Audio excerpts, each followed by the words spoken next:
স্বাগত খেলা যুগে আপনাদের সঙ্গে আছি আমি এহতেশাম সবুজ। ডাক শুনে কেউ না আসলে একাই পথ চলতে হয়, বিসিবি তাই নিজ উদ্যোগেই পাল্টে ফেলছে মিরপুরের গ্যালারির ভাঙা চেয়ার। হোম অফ ক্রিকেটে হবে না আসন্ন আফগানিস্তানের সঙ্গে হোম সিরিজ, ভাবনায় ঢাকার বাইরে দুই ভেন্যু। নাহিয়ান বিন জসিমের রিপোর্ট।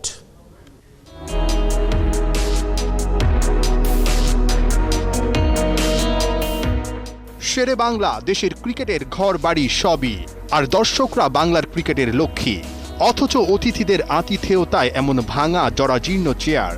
দেশের সবচেয়ে জনপ্রিয় খেলার গ্যালারিতে এমন ছবি চরম অবহেলারই প্রতিচ্ছবি। তবে নতুন বছরে নতুন চেয়ারে দর্শকদের বসাতে চায় বিসিবি। সংস্কারের দায়িত্ব জাতীয় ক্রীড়া পরিষদের, কিন্তু বিপিএল সামনে রেখে বিসিবি নিজ উদ্যোগেই ভাঙা চেয়ার পাল্টে ফেলছে। ইভেন্ট ওয়াইজ আমরা যে ইভেন্টগুলো আমাদের যে সমস্ত স্টেডিয়ামে হবে সেইগুলোকে আগে প্রায়োরিটি হিসেবে ধরে আমরা সেই স্টেডিয়ামগুলোর যে মিনিমাম যে রিকোয়ারমেন্টসগুলো সেগুলোকে আমরা আরও ভালো করা বা আপগ্রেড করার পরিকল্পনা নিয়েছি, এবং তারই অংশ হিসেবেই কিন্তু এই ঢাকা, চিটাগং এবং সিলেটের স্টেডিয়ামগুলোর যে চেয়ারগুলো যেগুলো ইতিপূর্বে লাগানো হয়েছিল সেগুলোকে আমরা, যেগুলো নষ্ট হয়েছে সেগুলো আমরা রিপ্লেস করার চেষ্টা করছি। গ্যালারিতে সংস্কারের সঙ্গে মিরপুরের উইকেটেরও বিশ্রাম চাই। টানা খেলায় এমনি ক্লান্ত শ্রান্ত হোম অফ ক্রিকেটের 22 গজ, তার উপর বিপিএলে টানা 1 মাস খেলার ধকল। এরপরই আফগানদের বাংলাদেশ সফর। রাফ উইকেটে মুজিব রাশিদ খানদের স্পিন হয়ে উঠতে পারে ভয়ঙ্কর। তাই ঢাকার বদলে বিসিবির ভাবনায় চট্টগ্রাম আর সিলেট। 3 ম্যাচের ওয়ানডে হতে পারে চট্টগ্রামে আর টি-20 সিরিজ সিলেটে। যদিও সময় মতো আফগানদের আশা নিয়ে কিছুটা গুঞ্জনও আছে। 19 আর 20-তে তারা আসবে, এভাবেই আমাদের পরিকল্পনা রয়েছে এবং আমাদের প্রিপারেশন আমরা সেভাবেই নিচ্ছি। আবার সব কিছু ডিপেন্ড করবে হচ্ছে তখনকার পরিস্থিতি কি হয়, বা আফগানিস্তান বোর্ডের যে সিচুয়েশনে যদি কোনো পরিবর্তন আসে কিনা, সব কিছু বিবেচনা করেই তখন সিদ্ধান্ত হবে। নতুন মেয়াদে বিসিবির নয়া কমিটির প্রায়োরিটি ফ্যাসিলিটিস আর গ্রাউন্ডের উন্নতি। মাত্রই একাডেমি মাঠে বসেছে নতুন 8টা উইকেট। মূল ভেন্যুতেও বিপিএল এর পরই নাকি বানানো হবে আরও নতুন 2টা ভিন্ন বৈশিষ্ট্যের পিচ। নাহিয়ান বিন জসিম, 71। আইসিসির বর্ষসেরা ওয়ানডে ক্রিকেটারের তালিকায় সাকিব আল হাসান সেরা 4 জন থেকে বেছে নেওয়া হবে 2021 সালের বেস্ট ক্রিকেটার, যেখানে বাংলার সাকিবের প্রতিদ্বন্দ্বী পাকিস্তানের বাবর আজম, সাউথ আফ্রিকার ইয়ানেমান মালান আর আয়ারল্যান্ডের পল স্টার্লিং। 2021 সালটা সাকিবের অভিশাপ নাকি আশীর্বাদ, হিসেবটা জটিল। নিষেধাজ্ঞা কাটিয়ে এই বছরই আন্তর্জাতিক ক্রিকেটে ফেরেন বাংলার নবাব। ফিরে আবার টেস্ট না খেলার বিতর্ক, এই খেলা না খেলার মাঝেই যেন সাকিবের বিচরণ। তাই আলোচনা সমালোচনা একসাথে হাঁটে সাকিবের পাশে। তবে বাংলার ক্রিকেটের সুপারস্টার যার জায়গা থাকে রেকর্ডের পাতায়, সেই সাকিব আবারও যাচ্ছেন অনন্য উচ্চতায়। এবার আইসিসির বর্ষসেরা ওয়ানডে ক্রিকেটারের তালিকায় নমিনেশন পেয়েছেন। তার প্রতিদ্বন্দ্বী হয়েছে পাকিস্তানের বাবর আজম, সাউথ আফ্রিকার ইয়ানেমান মালান আর আয়ারল্যান্ডের পল স্টার্লিং। এই 4 জনের শর্ট লিস্ট থেকে বেছে নেওয়া হবে সেরাদের সেরাকে। সাকিব কি এবার পারবে? পরিসংখ্যান কি বলছে? চলতি বছরে মাত্র 9টা ওয়ানডে খেলেছেন সাকিব, রান করেছেন 277, গড় যার 39.57, আছে 2টা 50। একই সাথে 17.5 গড়ে বল করে উইকেট নিয়েছেন 17টা। এবছর মিস্টার অলরাউন্ডারের সেরা পারফরমেন্স ছিল জিম্বাবুয়ের বিপক্ষে 3 ম্যাচ সিরিজের শেষটাতে। বল হাতে 2 উইকেট নিলেও ব্যাট হাতে একাই দলকে পরাজয়ের হাত থেকে বাঁচিয়েছেন। 96 রানের অপরাজিত ইনিংস খেলে শেষ ওভারে ম্যাচ জিতিয়েছেন। বর্ষসেরা ক্রিকেটারের দৌড়ে সাকিবের বড় প্রতিপক্ষ পাকিস্তানের বাবর আজম। স্বপ্নের মতো বছর কাটানো এই টপ অর্ডার 6 ম্যাচেই করেছে 405 রান, 67র বেশি গড়। সাউথ আফ্রিকার ইয়ানেমান মালানের গড়টা গিয়ে ঠেকেছে প্রায় 85-তে, আছে 2টা করে সেঞ্চুরি আর 50। আইরিশ পল স্টার্লিং এর সেঞ্চুরির সংখ্যা আবার 3টা, 14 ম্যাচে রান করেছে 705। সারা বছরের এই পারফরমেন্স যদি বাস্তবতায় মিলিয়ে নেওয়া হয়, তবে বাকি 3 জনের সাথে ফাইট করে সাকিবের পুরস্কার জেতা সত্যিই কঠিন। তবে অ্যাডভান্টেজ হতে পারে তার অলরাউন্ড পারফরমেন্স। এহতেশাম সবুজ, 71। বাংলাদেশ ক্রিকেট বোর্ডের রদবদল, গুরুত্বপূর্ণ দায়িত্বের নতুন মুখে আস্থা। বাংলার ক্রিকেটের রূপরেখা তৈরি করবেন তারাই। ওদের নেতৃত্বে মাঠের ক্রিকেটে কি ফুটবে আশার রেখা? এই পথচলায় নতুন থিঙ্ক ট্যাঙ্কদের কথা ধারাবাহিকভাবে জানাচ্ছে খেলাযোগ। 3য় পর্বে বিসিবির আম্পায়ার্স কমিটি চেয়ারম্যানের দায়িত্ব নেওয়া ইফতেখার আহমেদ মিঠুর কথা জানাচ্ছেন রিয়াসাদ আজিম। সোনালী অতীত ক্রিকেটে প্রেরণা, রঙিন দিনগুলি কখনো হয় না সাদা কালো। ক্রিকেটার ইফতেখার মিঠু, সংগঠক ইফতেখার মিঠু ছাপিয়ে নিপার এই ভদ্রলোকের বড় পরিচয়টা বিখ্যাত ক্রিকেটারের বিখ্যাত বন্ধু। Bangladesh team I would love to see যে টপ 3-র মধ্যে আমরা থাকতে পারি অ্যান্ড কন্টিনিউয়াসলি থাকতে পারি। এভাবেই বিসিবি নির্বাচনের আগে স্বপ্নের কথা শুনিয়েছিলেন। সময় কত দ্রুত চলে যায়। ইফতেখার মিঠু শুধু বিসিবি পরিচালক নন, আলোচিত স্পর্শকাতর ডিপার্টমেন্ট আম্পায়ার্স কমিটির প্রধানের চ্যালেঞ্জিং দায়িত্বে। হাসি মুখে তিনি কঠিনেরে করেছেন বরণ। ইফতেখার রহমান মিঠুকে আম্পায়ারিং ডিপার্টমেন্টের চেয়ারম্যান করাটা ডেফিনেটলি নাজমুল হাসান পাপনের একটা প্ল্যান থেকেই এসছে, হুট করে না। আপনার সাথে কি ডিসকাশনটা হয়েছিল? আমাকে যে বলেছে যে এটা আমি তোমাকে দিচ্ছি, এখন these are all burning issue, so we want somebody who can manage ইট।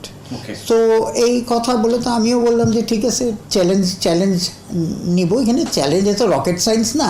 আপনার ইন্টারন্যাশনাল চেঞ্জটা কাজে লাগিয়ে আমাদের আম্পায়ারদেরকে আরেকটু আপডেটেড করার সুযোগ। আমি যেটা এখানে, তো আপনি যদি চিন্তা করেন যে অনেকগুলি প্রবলেম নিয়ে আমরা ডিল করছি। একটা প্রবলেম হচ্ছে এইটা যে আমাদের ইন্টারন্যাশনাল প্যানেলের আম্পায়ার, এলিট প্যানেলের আম্পায়ার যেতে পারছে না, তাই না? তার সেকেন্ড লেভেলে রয়ে গেছে। So we have to find out a solution. What ever connection I have, I will try to use it, যাতে এরা কাজ পায়। কেন এরকম হচ্ছে, এই সমস্যাটা কেন? ভাই, প্রিমিয়ার লিগে এবার কতজন আম্পায়ার কাজ করতেছে একটু যদি বলতেন। ভাই, এবারে লিগে কতজন আম্পায়ার? ক্রিকেট বোর্ড আম্পায়ার কিংবা আম্পায়ারিংকে বিতর্কিত করা, ডোবানো। বিসিবি পরিচালক স্বপন চৌধুরী পুরো ডিপার্টমেন্টকে যে অবস্থায় রেখে গেছেন তা কোনোভাবেই বিসিবির ইমেজের সাথে যায় না। আম্পায়ারিংয়ের শুদ্ধিকরণ নিশ্চিত করতে চান নতুন চেয়ারম্যান। একই সাথে ডোমেস্টিক ক্রিকেটে আম্পায়ার বরাদ দিয়ে অ্যাসোসিয়েশনের প্রভাব দূর করাও তার বড় লক্ষ্য। ইন্টারেস্টিংলি বিভিন্ন যে লিগগুলো হয়, খেলাগুলো হয়, সেই জায়গায় আম্পায়ারদের অ্যালটমেন্টটা দেয় umpires and scorers association, not the umpiring committee. এই যে একটা সমস্যা, এটাকে মানে ভাঙার জন্য আপনার কোনো উদ্যোগ থাকবে কিনা? তাহলে ভাঙা না, এটা তো আলটিমেটলি অ্যালটমেন্ট দিত যে ন্যাশনাল টিমে কারা খেলবে। হ্যাঁ, সিলেকশন কমিটি তাহলে কোয়াব হতো। তো এটা কেন হয়েছে, কেন করেছে, let me find out, but definitely this is not acceptable to me. কারণ ক্রিকেট বোর্ড, আমরা আম্পায়ারদের পয়সা দিচ্ছি, ক্রিকেট বোর্ড স্যালারি দিচ্ছে, ক্রিকেটের সব সুবিধা দিচ্ছে, কিন্তু অ্যাসোসিয়েশন উইল ডিসাইড যে কোন মাঠে কে, এটা তো হয় না। হ্যাঁ, সো এটা কেন করেছে আমি ভিতরে ডেফিনিট লিখবো, কিন্তু আমার কাছে এই অ্যাসোসিয়েশন ইয়েতে আমি একদম বলে দিচ্ছি যে it is not acceptable. Nazmul হাসানের নতুন কমিটিতে তারুণ্যের ওপর আস্থার ব্যাপারটা স্পষ্ট। আর যাই হোক, ইফতেখার মিঠুদের রক্তে কিংবা স্বপ্নে শুধুই ক্রিকেট। রিয়াসাদ আজিম, ৭১। বিপিএল এর অষ্টম আসর মাঠে গড়াবে ২১ জানুয়ারি। দল গুছিয়ে নিয়েছে ৬ ফ্র্যাঞ্চাইজি। কোন দল কেমন হলো শিরোপার দাবিদারি বা কারা কাগজে কলমে কোন দলকেই রাখা হবে ফেভারিটের কাতারে? দলগুলোর শক্তির জায়গা আর দুর্বলতাই বা কোথায়? ধারাবাহিকভাবে বিপিএল এর ৬ দলের টিম প্রোফাইল জানাচ্ছে খেলাযোগ। তৃতীয় পর্বে থাকছে খুলনা টাইগার্সের কথা জানাচ্ছেন রহমান পেয়ার।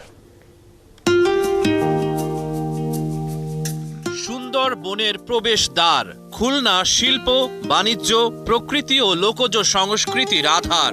সুন্দরবনের ওই বাঘের মতোই গর্জে ওঠে এই অঞ্চলের ক্রিকেটার। খুলনা যেন জাদু জানে। বাংলার ক্রিকেটের নক্ষত্ররা উঠে এসেছেন এখান থেকে। যদি ওরা একই দলে খেলতো তবে খুলনা বিপিএল এর রাজা মহারাজাই হতো। সবশেষ আসরে রানার্স আপ, ট্রফি জিততে না পারলেও বরাবরই ওদের খেলায় থাকে ধারাবাহিকতার ছাপ। টিমের জন্য যে প্লেয়ারগুলো নিয়ে পরিকল্পনা করছিলাম, আমরা বেশিরভাগ ক্ষেত্রে সেই প্লেয়ারগুলোকে পেয়েছি। সেটা কন্ডিশনের কথা মাথায় রেখে হোক, পজিশন ওয়াইজ প্লেয়ারের কথা হোক, কিংবা টি-20 ফর্মেটের জন্য ইফেক্টিভ হোক, কিংবা সিনিয়র জুনিয়র কম্বিনেশন হোক, সব কিছু মাথায় রেখে যে টিমটা আমরা প্ল্যান করতেছিলাম, আমরা বেশিরভাগ ক্ষেত্রেই সেই পিকগুলো পেয়েছি। খুলনা টাইগার্স প্রতিদ্বন্দ্বিতা করার মতো দল। মুশফিকুর রহিম বাড়াবেন মনোবল। খুলনার সবচেয়ে বড় তারকা ব্যাটিংয়ে মূল ভরসা। বিপিএল এর সবচেয়ে বেশি রানের রেকর্ডটা মুশফিকের দখলে। রান তুলেছেন ১৩৩ স্ট্রাইক রেটে। না, এখানে তো কোনো ডাউট নাই। মুশফিক ভাই যেহেতু টিমে আছে, যেহেতু ক্যাপ্টেন, সে গতবার আমাদের ক্যাপ্টেন ছিল, খুলনা টাইগার্সে গতবার সে ক্যাপ্টেন ছিল, এবার সে ক্যাপ্টেন থাকবে। এখানে কোনো ডাউট নাই। আর কোচ আমাদের ল্যান্স ক্লুজনার, সাউথ আফ্রিকান, সে আমাদের কোচ, হেড কোচ। আছেন লোকাল বয় সৌম্য সরকার, তার নিজের জন্যই আসরটা রাঙানো দরকার। জাতীয় দলে ফেরার মওকা হতে পারে বিপিএল এর মঞ্চ, সুযোগটা কাজে লাগাতে পারবেন তো সৌম্য? মেহেদী হাসান জাতীয় দলের নতুন কাণ্ডারি। এই অলরাউন্ডারের দুটি দেখেছে আন্তর্জাতিক টি-20, ব্যাটে বলে ওর বাহাদুরি।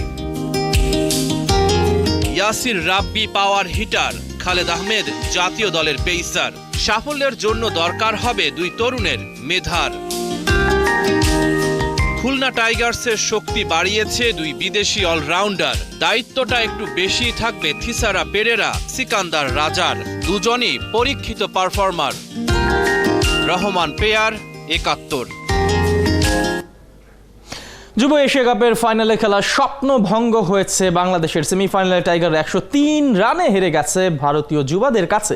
টস জিতে বোলিংয়ে নেমে বাংলাদেশ অধিনায়ক রাকিবুল হাসান সুবিধা করতে পারেনি। নিয়ন্ত্রিত বোলিংয়ে ভারতের ব্যাটসম্যানদের বেঁধে রাখেন আশিকুজ্জামান আর তানজিম হাসান। তারপর ভারত তুলেছিল ২৪৩ রান।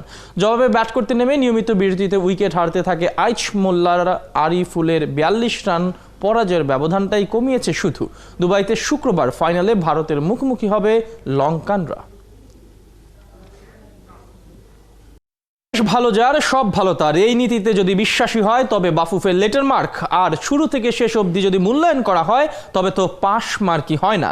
সারা বছরই ব্যর্থতার অতলে ডুবেছিল বাংলাদেশের ফুটবল। হাজারো প্রতিশ্রুতির পূরণ হয় নাই একটাও। কেমন ছিল ২০২১ সালে বাংলার ফুটবল, তাই ফিরে দেখা। এই আনন্দ উদযাপন, এই অর্জন বাফুফের তৃপ্ত হবার মহা উপলক্ষ। বছর শেষে অনূর্ধ্ব-১৯ নারীদের সাফ জয়ে বোধহয় হতে হবে তৃপ্ত। সারা বছর যে অর্জনের ঘর একেবারে ফাঁকা, চারদিকে শুধু ব্যর্থতায় মোড়া। কিন্তু কাজী সালাউদ্দিনের তুরুপের তাস এই নারী ফুটবলেও বয়স ভিত্তিক দলগুলোকে বাদ দিলে জাতীয় দলের রুগ্ন চেহারা। গত সেপ্টেম্বরে জাতীয় নারী ফুটবল দল ২.৫ বছর পর মাঠে নেমে এশিয়ান কাপের বাছে ৩ ম্যাচে ১৫ গোল হজম করে। এটাই নারী ফুটবলের বাস্তবতা। জাতীয় দল নিয়ে বাফুফের পরিকল্পনা যে কতটা এলোমেলো বোঝা যায় সেপ্টেম্বর থেকে নভেম্বর এই ৩ মাসে। জাতীয় দলের কোচ হিসেবে ৩ জনকে দায়িত্ব দিয়েছে। সব মিলে কাজী সালাউদ্দিনের ১৩ বছরে জাতীয় দলের কোচ বদল হয়েছে ২০ বার। কোচ বদলের নেতিবাচক প্রভাব পড়েছে ফুটবলে। ফিফা র্যাঙ্কিংয়ে ১৮০-র নিচে ঘোরাঘুরি চলে। ২০২১ সালে এসে জাতীয় দল সর্বাধিক ম্যাচ খেলেছে, কৃতিত্ব বাফুফের। বিদেশের মাটিতে ১৬ ম্যাচে ৫ ড্র আর ৮ হারের বিপরীতে জয় মাত্র ৩টা। একসময় সাফে রাজত্ব করা বাংলাদেশ এবার ৫ দল নিয়ে রাউন্ড রবিন লিগ পদ্ধতিতে চতুর্থ হয়েছে। বেহাল দশা।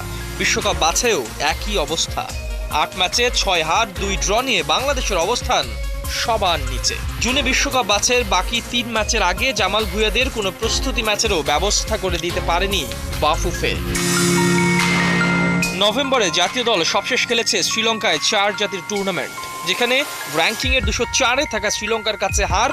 তার আগে ১৯৯ থাকা সিশেলসের সঙ্গে ড্র। দেশের ফুটবলে কি পরিমাণ ধস প্রমাণ করার আর কিছুই বাকি নেই। গত অগাস্টে কমলাপুর স্টেডিয়ামে কিছু ছেলেকে রেখে অনুশীলনের ব্যবস্থা করে নাম দেওয়া হয়েছে বাফুফে এলিট একাডেমি। নামমাত্র প্রশিক্ষণের ব্যবস্থা করে এলিট একাডেমির প্রচার প্রহসন ছাড়া আর কি বা হতে পারে।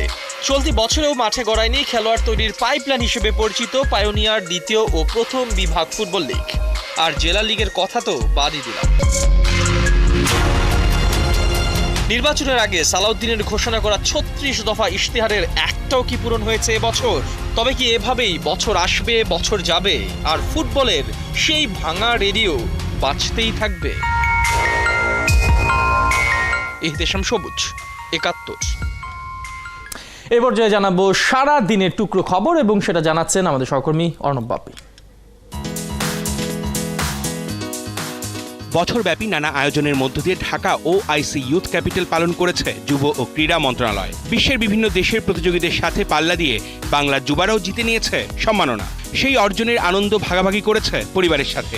শিক্ষা, চিকিৎসা, গণমাধ্যম সহ সমাজের নানা কাজে বিশেষ ভূমিকা রাখায় Sheikh Hasina youth volunteer award দেওয়া হয়। সেবা দেওয়াটা বা আমার কোনো কিছু একটু উপকার হয়ে থাকে সেটাই আমার সবচেয়ে বড় প্রাপ্তি। সাথে আমি মাননীয় প্রধানমন্ত্রী যুব ক্রীড়া মন্ত্রণালয়ের সবাইকে আমি আন্তরিক শুভেচ্ছা এবং আমি তাদেরকে ধন্যবাদ জানাই যে এরকম একটা পুরস্কার অ্যাকচুয়ালি আমাদেরকে অনুপ্রাণিত করে পরবর্তীতে আরও বেশি কাজ করার জন্য। OIC ইউথ ক্যাপিটালের সমাপনী অনুষ্ঠানে ভার্চুয়ালি যোগ দেন রাষ্ট্রপতি আব্দুল হামিদ। তার পক্ষ থেকে সম্মাননার ক্রেস্ট তুলে দেন যুব ও ক্রীড়া প্রতিমন্ত্রী Zahid Ahsan Rasel. I congratulate the winners of this competition and all the participants. Today we are the end of a successfully completion just because you took part in these programs. দেশের জন্য গৌরব বয়ে আনলে সেই অর্জন কখনোই বৃথা যায় না। দেশের ক্রীড়াঙ্গনে বিদায়ী বছরের অন্যতম সেরা অর্জন নারী ফুটবলারদের সাফ অনূর্ধ্ব 19-এর শিরোপা জয়। শক্তিশালী ভারতকে হারিয়ে ওরা চ্যাম্পিয়ন। বছর জুড়ে পরিশ্রমের ফল পেয়েছে মারিয়া, মনিকা, তহুরারা। বসুন্ধরা গ্রুপের আয়োজনে সংবর্ধনা অনুষ্ঠানে হাতে উঠল 1 লাখ টাকার চেক ও সম্মাননার স্মারক। দারুণ খুশি ফুটবলার থেকে শুরু করে টিম ম্যানেজমেন্ট। আমরাও দর্শককে ভালো খেলা উপহার দিতে পারছি, এটা আমাদের কাছে অনেক পাওয়া। সবার আগে ধন্যবাদ জানাবো আমাদেরকে এত বড় সংবর্ধনা দেওয়ার জন্য। ধন্যবাদ আমাদের যে প্রেসিডেন্ট আছে কাজী সালাউদ্দিন, তো আজকে ওনাদের সুযোগ সুবিধার কারণে আমরা এই পর্যন্ত আসছি বা চ্যাম্পিয়ন হয়েছি বলে আজকে আমাদেরকে এমন সম্বর্ধনা দেওয়া হচ্ছে। বয়সভিত্তিক নারী ফুটবলারদের এই অর্জন যেন বজায় থাকে জাতীয় দল পর্যন্ত, তার জন্য করতে হবে সব ধরনের চেষ্টা। এই বয়সভিত্তিক দলের সাফল্যের ধারাবাহিকতা আমাদেরকে জাতীয় দলে আনতে হবে। তো এই জাতীয় দলে আনতে গেলে এদেরকে আমাদের ধারাবাহিকভাবে বা নিয়মিতভাবে প্রশিক্ষণের মধ্যে রাখতে হবে। ইতিবাচক পরিবর্তন নিয়ে আসবে, যেটা বাংলাদেশের মহিলা দলকে সাফল্যের নির্দেশ সহায়তা করবে। শিগগিরই প্রধানমন্ত্রীর কাছ থেকে সংবর্ধনা পেতে যাচ্ছে নারী ফুটবলাররা। ফেডারেশন কাপ ফুটবলে নামে ভারে এগিয়ে থাকা শেখ জামাল ধানমন্ডি ক্লাবের প্রতিপক্ষ রহমতগঞ্জ। 90 মিনিট পর্যন্ত 1-0 পিছিয়ে থাকা রহমতগঞ্জ সানডের শেষ মুহূর্তের গোলে সমতায় ফেরে। গ্রুপ চ্যাম্পিয়ন কে হবে সেটা নির্ধারণ হয় টাইব্রেকারে। সেখানে 5-4 গোলে জিত শেখ জামাল ধানমন্ডি ক্লাবের। অর্ণব বাপি, 71। এই ছিল আমরা খেলা যুগে। এতক্ষণ সঙ্গে থাকার জন্য ধন্যবাদ সবাইকে।